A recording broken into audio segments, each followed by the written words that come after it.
Mykel Alvis, a good friend of ours from Cotivity. And okay, Mykel, it's good to see you live. You and it seems like years now. Yeah, I know. It seems like I used to see you every couple of weeks. Mark was standing here behind us. Right. So, yeah, we used to see you, it seems like every couple of weeks at conferences, and then I couldn't make it down to Atlanta. I think you were at Dev Nexus back earlier in the year, and I was off somewhere else at some other conference. So it's almost like work, man.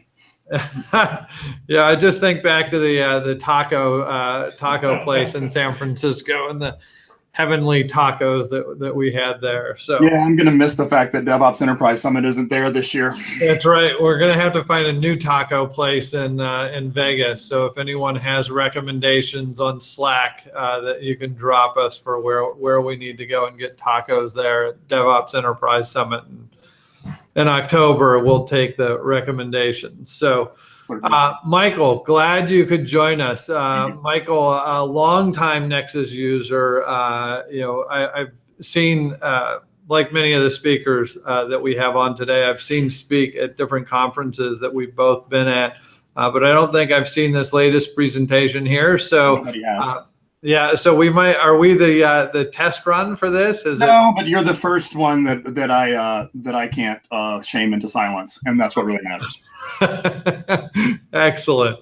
So why don't we can see you, we can hear you. Why don't we get you to share your slides, and we can kick off this the conversation with you. Apparently, I need to share my entire screen. I need to do this, and then I need to do that, and. How are we looking? Perfect. You are golden. Great. Hi, everybody. I'd like to thank Derek and Mark and everyone at Sonatype for the opportunity to speak today. This is a very different presentation from some of my other presentations. Usually, I'm just basically a giant jerk and call people names. This time, I'm only going to call people names. I think I'm not being a jerk that much. But this particular presentation started out something very, very different. It started out as a more philosophical, conceptual thing, but over time it became something about specific technologies. And I think it actually resonates, but it can be very challenging to grasp the whole point. So I am perfectly willing to spend time explaining it afterwards, assuming that I don't get my point across. So. The real deal here is that pretty much everything sucks in software. It is a giant pit that is trying to destroy all of us all the time. It's eating everything in the world. It makes everything good and everything bad. I love Amazon Prime, but the truth of the matter is that I also like corner grocery stores. So as we proceed forward into the future, I can only expect that everything is going to continue to suck even more, and that we will try to produce some sort of magic in software that reduces the suckage of everything that we can find. I am Mykel Alvis. You can find me pretty much everywhere as at Mykel Alvis in some way. I am the DevOps coach for Cotivity Labs. Labs is the R&D function for Cotivity, which is one of the leading providers for payment processing accuracy in the healthcare claims space. So I work with extremely dangerous data. I work in a very aggressive environment, and I work as my job is to reduce risk in that environment as much as humanly possible. That has been the job that I've had a lot for the last 14 years, but I have been a software engineer for 41. I'm starting in my 42nd year as a developer. And across the last 14 years, I have been deeply observing the process engineering space. I have about 40,000 hours of work in that space right now. And that is not one of those moments where I go, you should listen to me because I am an expert in this space because I have more than 10,000 hours in it. That is not the case. The reason you should listen to this is because of how many times I've screwed up across that time and before it. I've given a number of presentations about the ways that I screw up. I've given a number of presentations about the ways that I have pulled myself out of that mud. And this particular one isn't one of those. This is just a new thing that we do, a relatively new thing. You, on the other hand, have a job. You're trying to create order from chaos. You probably have a lot of trouble with repetition. Repetition, humans love it, but they're not really particularly good at it. You're trying to merge some operational discipline with some development work. You're basically trying to merge change with static behavior. And probably you're held accountable for the results. If you're here, this is probably interesting to you because you're looking to reduce the risk of this problem. Now, we could start at the very, very beginning. First, there was this big explosion and the universe came along, but I'd prefer to start in about right around the mid-90s.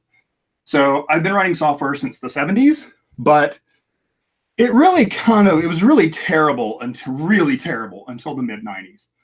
In the 90s, we had a lot of then software became a new thing. It became a much more compelling behavior in society. Computers became cheaper. It became more prevalent and pervasive within business, and the tooling started getting a lot better. The introduction of Linux was in most of that period. There was a big shift in the middle of the 90s. There was this thing that Sun did called the JVM that gave a relatively isolated runtime in a space where that wasn't the case anymore. It had not previously been the case. And so most of my work since probably 1997 has been in a space that is in or around Linux and the JVM. And for that period of time, if you are familiar with the breadth of it, tooling started out being really, really terrible, actually non-existent. When I was in the beginning, I built with make files. Actually, I built with shell scripts. Actually, I built with batch files. And so as we proceeded forward and the tooling became more important, there was this sort of cultural shift about tooling that pushed us toward a more unified way of dealing with our software problems. Tooling wasn't even remotely big. The biggest thing that I can remember in the 90s before the JVM was Rogue Wave tools, which cost a fortune. It was a giant C++ library that had 12 feet of documentation and was really difficult to use most of the time, but it was basically the tooling you had, that and make, people. And so we've got this kind of push toward tooling, and tooling is really a great thing. And tooling helps us impose determinism. Now, determinism, in a general sense, is unavailable to us. You don't control the underlying physics of the universe, so nothing is truly deterministic. I also believe that chaos is only sort of a thing, though. I think everything more or less happens for a reason. I think that there's probably some, series of atomic collisions that occurred that made me show up at this thing today. And probably those things could have been predicted if I was way smarter and much more perceptive than I am now. But chaos is just sort of a thing. Imposed order is sort of desirable. You don't want statically, externally imposed order. You kind of want to make your own order. You want things to sort of work the way you want them to. And tooling helps you do that. Tooling helps you increase the order and thus increase the determinism and the predictability. And the reason you want predictability is because it allows you to keep your promises. Now, people tend to work because, or they tend to be in software because they have work, and they tend to work because they get paid, and they tend to get paid because they do real stuff. Employers have a strong tendency to look negatively on it when you don't produce those things. When you're not capable of delivering results with some frequency, it can be very challenging for an employer to consider your continued value. You, as a consumer of tooling and software, are really looking to produce some degree of predictability so that you can provide some assurance to someone. So collaborative assurance is actually a really big outcome from good tooling and from good tools and from good processes and practices, which are themselves cool tools.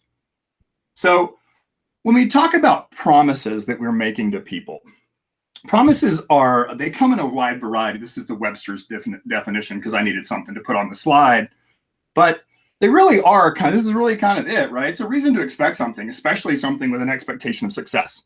When I promise you that I'm going to show up to your birthday party and I don't show up, that makes me that I've let you down. I've actually broken a minor social contract. You know, I probably had a good reason, mostly because I didn't want to come to your birthday party. But as a tool, as a way to handle social interaction and actually non-social interaction, even technical interaction, promises are a sort of a really big deal.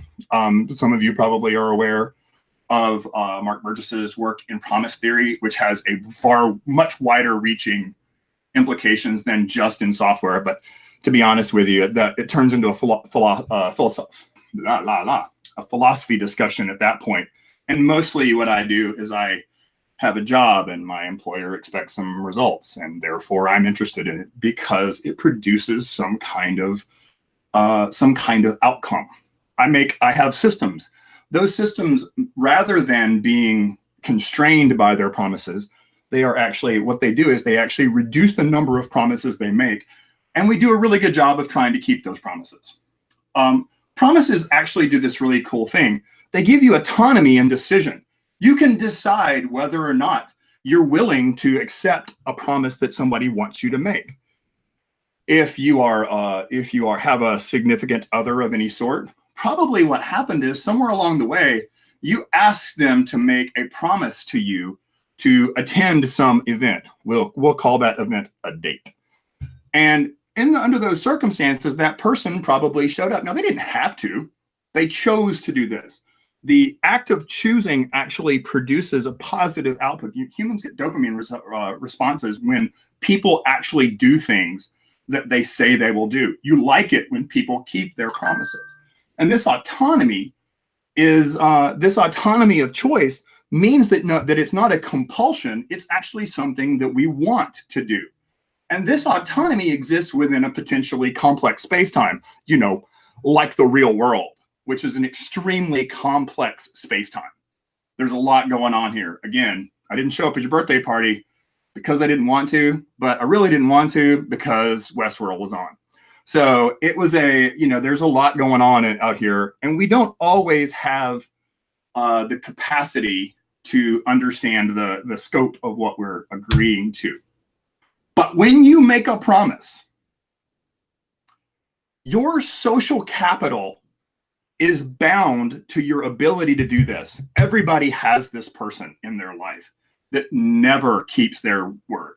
They never keep their promises. Heck, they don't even keep minor social commitments. We're not talking about laws here or SLAs where, you know, jillions of dollars get lost.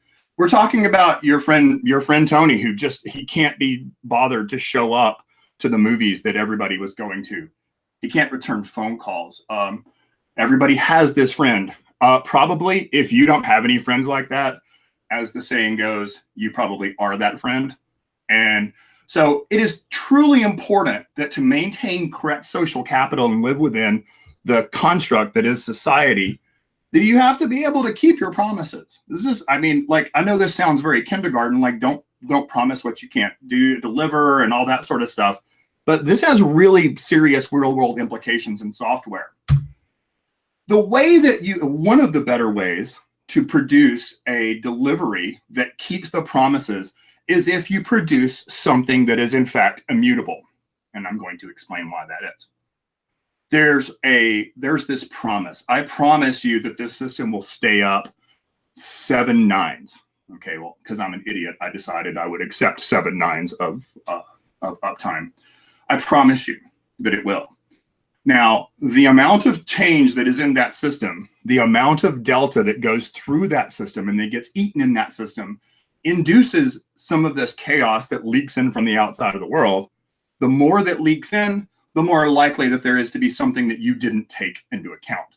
So the less change that you do in a thing, the more likely it is to stand, well, let's say in that case, 7 nines is basically permanent in the scheme of things.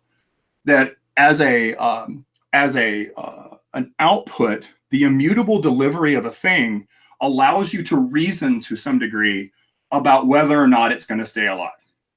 Now, we work in a cloud environment, and to be honest with you, sometimes that thing goes down. I don't have any control over that. I like not having any control over that because I like not running a data center, and I like not racking and stacking hardware, and I like not having to push and pull network cables But there is a little cost to this, right? So now we're down to the question about determinism and why you aren't really deterministic. You don't control the underlying physics of everything. If you did, you'd be amazing, and you would never have downtime because you would simply will it not to be so. But in the course of determinism within your system, what you're really trying to do is get down to the level that you are capable of controlling. And that's where you make your promises.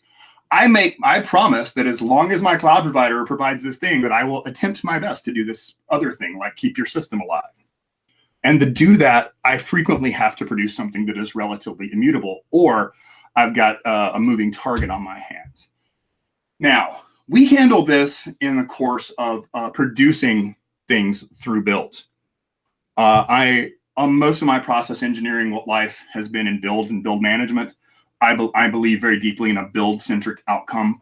I believe that in the course of a build that you can make a lot of decisions and you can keep a lot of promises by simply aborting a task. We've had several people talk about how they abort a process before something terrible happens, before a bad piece of software gets included as a dependency, before an untested piece of code goes forward, before anything happens. When you get to the deployment of a thing, and deployments are themselves nearly as durable as they used to be, but when you consider that by the time you get to the deployment of a thing, you're really committed to a certain degree. So you kind of want to push as left as you can.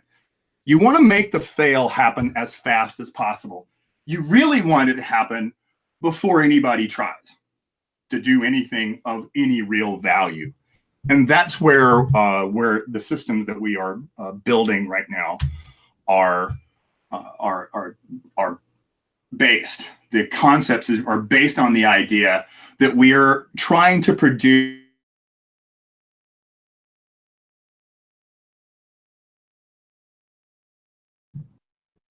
It looks like we may have lost Mykel there. We're going to get him back on in just a second.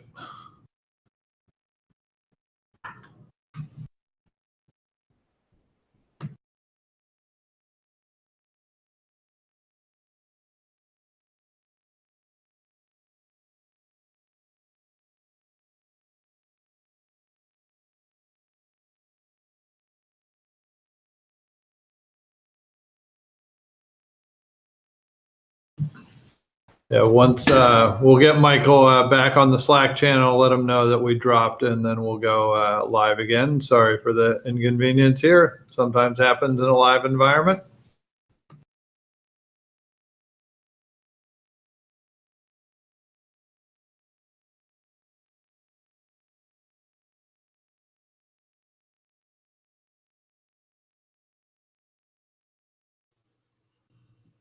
Hey, where was I?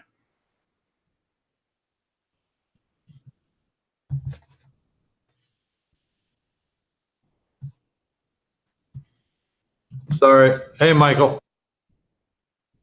Where was I? What did I say last? You were just had passed the slide with the life cycle on it. Okay.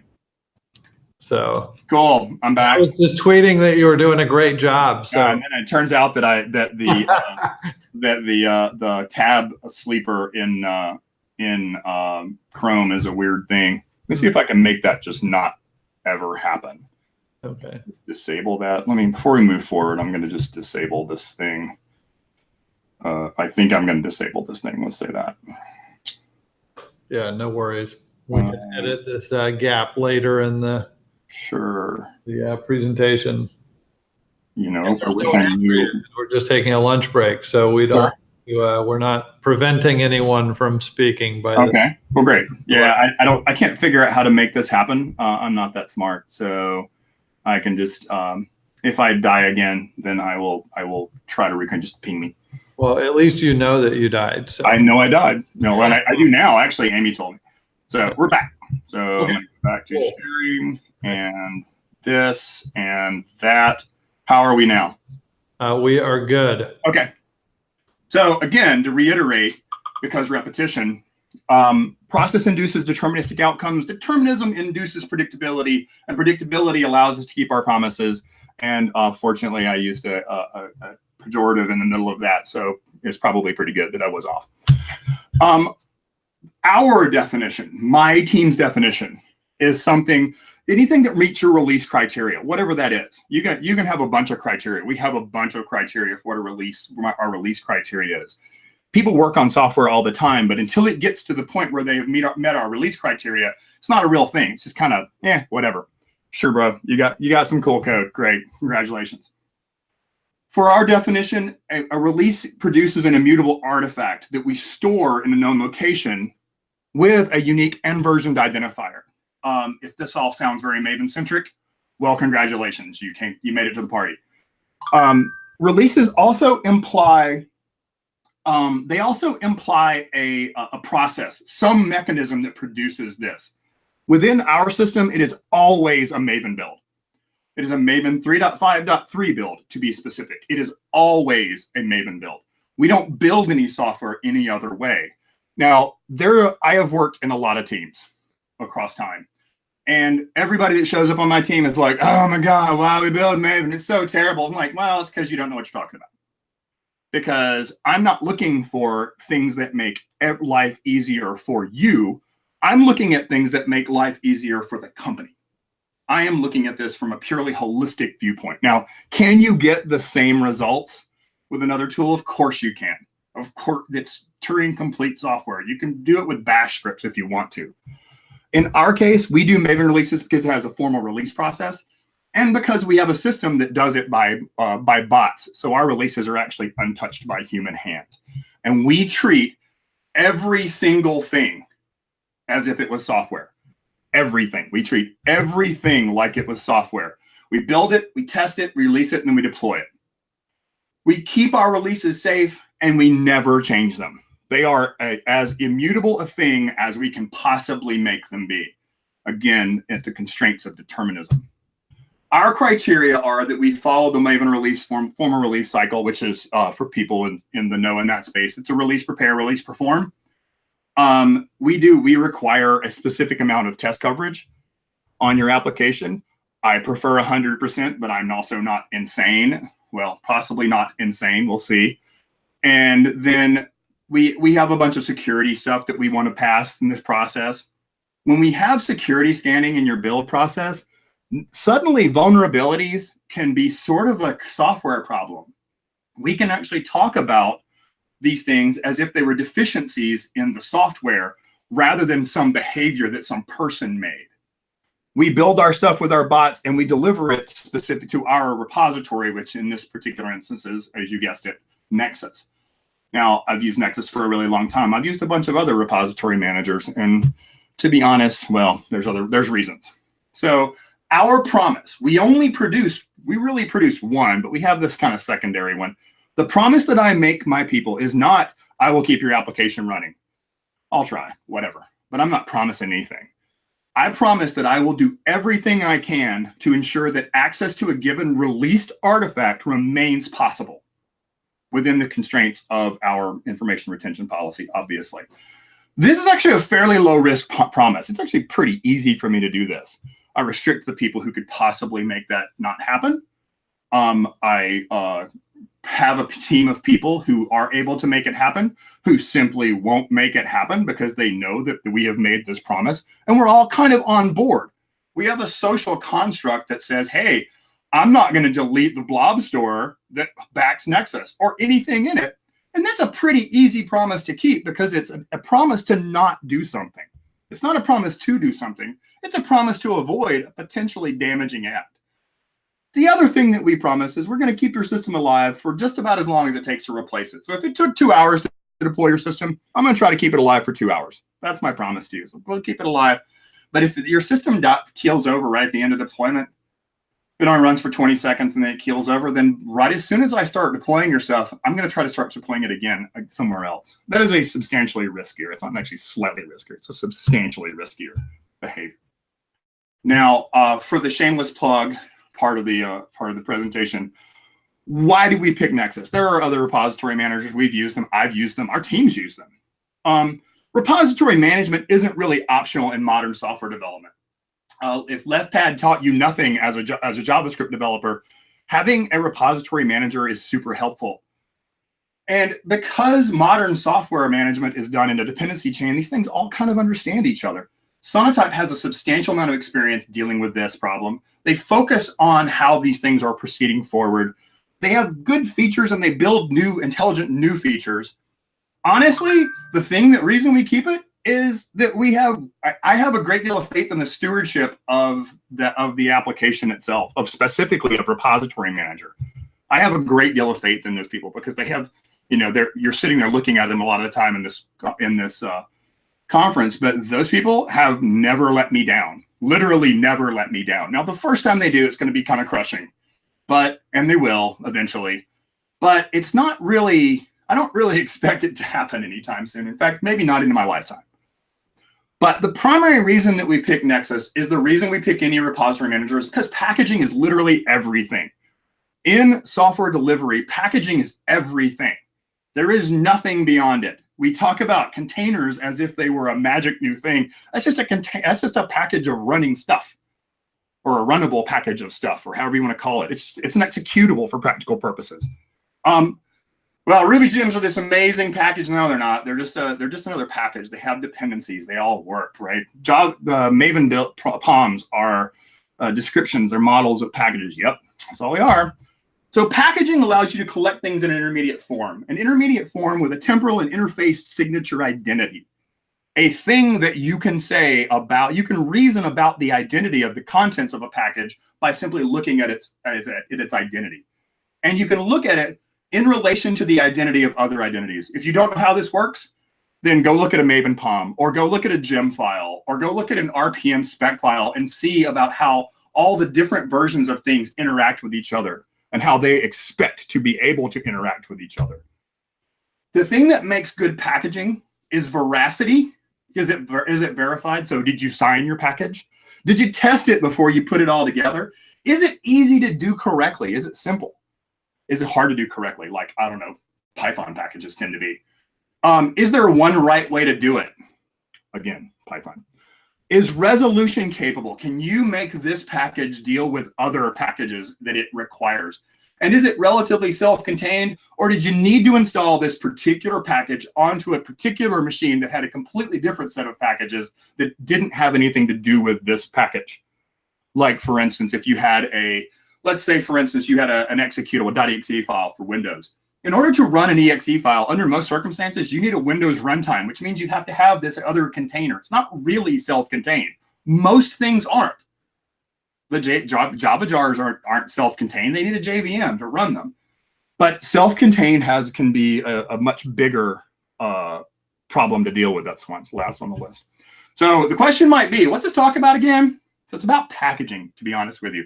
But it's about packaging everything, code and infrastructure code and data and documentation, and resolving those as a running system.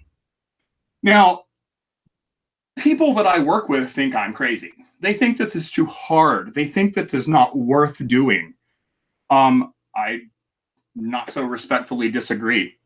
So our path in this is we do base image cadence. We build binaries based on some known set of code, updated for security purposes, updated for on a cadence. So we release these in a cadence. And then we layer additional stuff on top of them. And then we might deploy them, but we only deploy our stuff out of Nexus. If it isn't described in Nexus, it's not a thing to me. That's not a real thing. If I can't deploy my code out of Nexus, you have some toy code that does not fit within our system, and I don't really feel like talking to you, and I'm sure as heck not going to help you. Now, the key piece of this is that you can redeploy this stuff out of Nexus because, again, we do this out of releases, and what do we not do with releases? We don't ever get rid of them. Our promise to you is that we maintain accessibility. So in the future, I can deploy this software again, usually in a very, very equivalent format. Why do I keep talking about packaging? Well, all of our code produces packages. Right now, our code produces Java. We're a JVM shop primarily, and we produce jar files and tarballs for Python. Some of our packages are done with custom types that we built. We have a bunch of configuration management package types that run configuration management tools based on the contents of that. We do a bunch of testing based on the contents of configuration management. We do a bunch of imaging based on types that we built out of from Maven that generate outcomes that then allow us to make predictable results about what's going to happen. We also do it with data, but unfortunately, I'm not allowed to talk about how that works for a couple of reasons. Now, so we build this cadence, we layer everything into a maximally configured file system, and the deployments just involve injecting runtime configuration. We used to have this super long 29-minute process where we deployed our application. That's about 39 seconds now, I believe, at last guess. Because we bake all of this work at the beginning. We built an image, we tested that image, we decided it was okay. We already knew this. And everything about it lives in Nexus, so we already know where everything is. It just has a GAV that we just point at and go, there it is right there. That's the one we're going to deploy. It has a version chain of dependency described by that GAV and thus produces some relatively deterministic outcomes. But some of it is hard. So naming stuff is super hard. Doing names correctly are really hard. People have, the classic joke, there's two problems in computer science: cache invalidation, naming, and off by one errors. It is. Naming is super hard. Defining abstract packaging types that don't exist in the moment can be very hard. I had to define a packaging type for Packer images. And that turned out to be a really weird problem because the actual things themselves don't always live as binaries that you can access directly. Keeping it clean is hard because people have a strong tendency not to keep things clean. Developers always want to play with fun new toys. And it's like, this is just not a fun new toy. This is the thing that makes your work go smoother. Operators feel constrained to get stuff done. And so they're like, oh, this doesn't do exactly what I'm doing, so I'm just going to go around the process. This can be hard. And everybody has one of these. They got a manager who just woke up with a brilliant new idea that's going to revolutionize the world and makes everything that you've done so far really hard to do. The things that aren't hard. Managing Nexus is not hard. It's practically effort. I think we should probably spend 20 minutes a month, maybe, doing this. Maybe. It turns into 30 if we have to do an update. Resolving the output, it's trivial. Executing the process itself, we have a bot for that. Auditing the outcomes, they're self-auditing for practical purposes. We have logs, and then we have the immutable source of those things. So what are we going to try next? First, we're going to try to open source some of these custom types. We'll see how that goes. My company's not really big on that right now, but I'm making some inroads in that. Anything I lied about just now, which I don't really mean to have, I'm going to try to fix that before I do that, obviously. We need to do secrets management because everybody knows that's hard. And we're going to try to do this. We're going to try to help other people understand how this process works at the very, very atomic level, which is sort of where we're working at it. We're not looking at it from the terms of like, hey, Jenkins can make magic happen. I don't give a crap about what Jenkins does. Jenkins' job entirely is to tell me whether the PR builder worked or not. Did you pass your PR? That's really what I use Jenkins for. I don't use it for anything else. So there is some reading you might want to do if you get this presentation. The Creativity Delusion is a series that you can really watch. It talks about how everything is really based on everything else. Read Mark Burgess's work. Read the plugin guide for the Maven release plugin. The Infrastructure as Code Wikipedia article, and especially Martin Fowler's work in that. And there's a Sonatype article that has some really terrible formatting about building customized artifacts in Maven that can help you move forward. Thanks for your time, and I will be in Slack if you have any questions. Hey, Mykel, that was a great presentation. Stay with us for a couple of seconds here. So, yeah, that was... I always love hearing you present. One, because you're not afraid to tell it like it is. I think that I took a lot of notes during that presentation, as I have been all morning. But I think the key thing that you really hit on here and continue to hit on is, when people talk about, and you talked a lot about, here's how we do things, and why we do things, and what our process is, and why it's a process, and why we have promises in that process. And you tied it to this, idea of there's a social construct here that we're forming. And that, that concept really helped for me, and hopefully tied, for other people here, this, the relationship between the culture and the tools and the processes, right? This, a lot of people talk about, let's automate, let's use this tool, let's do this, because it's cool or whatever. But you're really, when you're trying to do releases, when no human is touching these releases that you have, right? The social constructs and the promises are what you're setting up in that build process. And it is a social platform, if you will, or a social CD pipeline that you're building, that you're delivering upon. And I think that the way that you were able to match that in the beginning conversation of like, how do we set promises? How do we deal with relationships? Why are those important? Really came out. So you just did a bang up job here. I really appreciate that. I love learning from you and others like you in the community. So super job. We'll be over in Slack I'll be over on my other computer here. But again, thank you for joining us. Thank you. Super talk. And I'm glad we had you on.